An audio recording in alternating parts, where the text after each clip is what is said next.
The Tale of Tom Kitten. Once upon a time there were 3 little kittens, and their names were Mittens, Tom Kitten, and Moppet.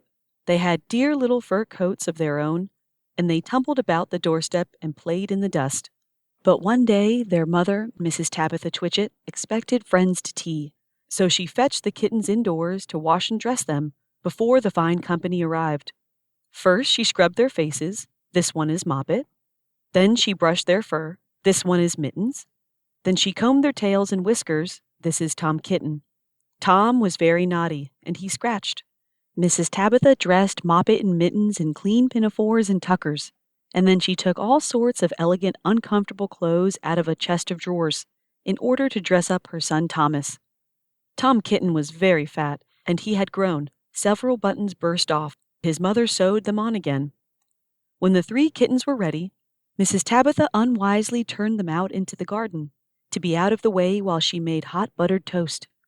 "Now keep your frocks clean, children. You must walk on your hind legs. Keep away from the dirty ash pit, and from Sally Henny Penny, and from the pigsty and the puddle ducks." Moppet and Mittens walked down the garden path unsteadily. Presently they trod upon their pinafores and fell on their noses. When they stood up, there were several green smears. "Let us climb up the rockery and sit on the garden wall," said Moppet. They turned their pinafores back to front and went up with a skip and a jump. Moppet's white tucker fell down into the road. Tom Kitten was quite unable to jump when walking upon his hind legs and trousers.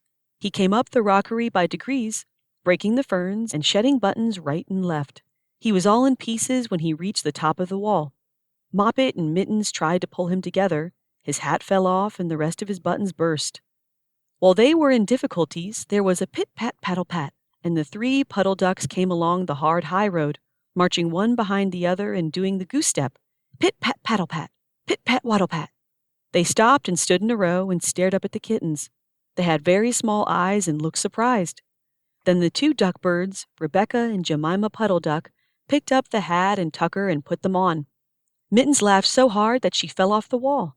Moppet and Tom descended after her. The pinafores and all the rest of Tom's clothes came off on the way down. "Come, Mr. Drake Puddle Duck," said Moppet. "Come and help us to dress him. Come and button up Tom."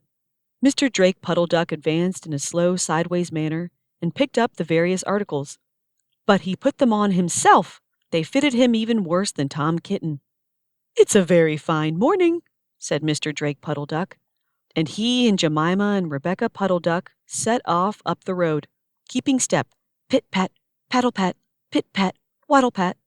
Then Tabitha Twitchit came down the garden and found her kittens on the wall with no clothes on. She pulled them off the wall, smacked them, and took them back to the house. "My friends will arrive in a minute, and you are not fit to be seen. I am affronted," said Mrs. Tabitha Twitchit. She sent them upstairs, and I am sorry to say she told her friends that they were in bed with the measles, which was not true. Quite the contrary. They were not in bed, not in the least. Somehow there were very extraordinary noises overhead, which disturbed the dignity and repose of the tea party. And I think that some day I shall have to make another, larger book to tell you more about Tom Kitten. As for the puddle ducks, they went into a pond.